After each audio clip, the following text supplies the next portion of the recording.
So this is a tincture in the process of being made. This is a burdock tincture. I harvested this burdock at CGP on the Superior Food Strong farm property. It is a medicinal root. It is native to Asia. In Korea it's called gobo. I know that. It's really good for your skin, so I'm going to make a tincture and use it for my skin. I'm going to take a little dropper full of the tincture every day. This is how the root looks prior to getting chopped up into little discs. The reason why I chopped it up so small is because you want to increase surface area. I'm going to pour some very high proof alcohol on top of it and let it sit for about a month. And then I'm probably honestly going to dilute it a little bit because this alcohol is like really strong. And take a couple dropperfuls every day for my skin. I also harvested a bunch of this root. This is comfrey. Comfrey is native to Europe. It was growing at the CGP property, and it is traditionally used for sprains, or people have used it for broken bones or any kind of rash that you might have.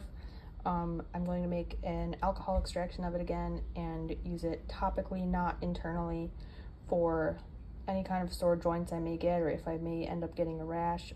It'll last a really long time, so I'll have it for a while. Okay, so this is a follow-up video with the tinctures that I made. Gosh, it's been a couple months now. It is October 2nd, I believe, today. So I started these on July 9th. I was about to say August. Comfrey, burdock, and this is another one that I started, I think, yesterday.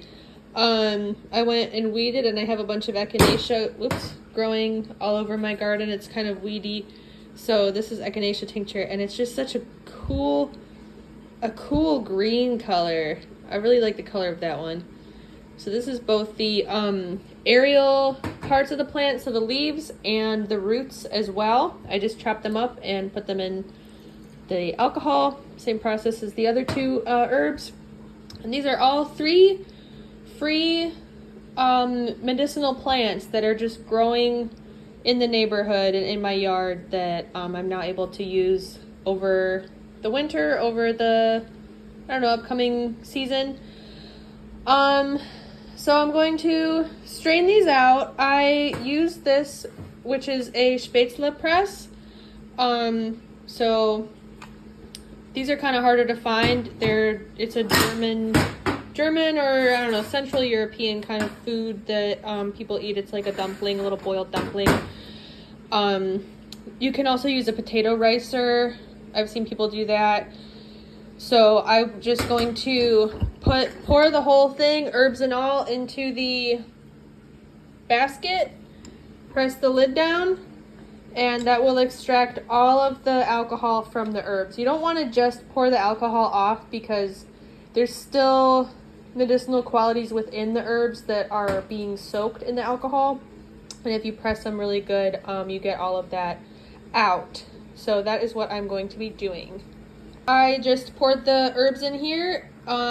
They're pretty like stiff root, so I was not able to squeeze too much more alcohol out of them. Just a little bit. And this is the tincture, this kind of murky brown color. They're all different colors, like everything you tincture will turn out like a different color. So I will use this. I will put it in a bottle and continue storing it, and I can drop it either in my tea or just directly in my mouth. Sometimes I'll do, but it's pretty strong alcohol, so probably I will dilute it with tea or something. That's all there is to it. And here is the finished product. This is the comfrey extraction. This is what is known as a liniment. It is something that you apply externally to sore or achy joints, or sprains, or people can use it as supplemental therapy for broken bones. That's what it's traditionally used for.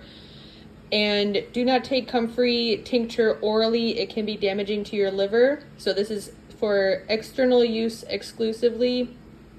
And that's it. It's very simple.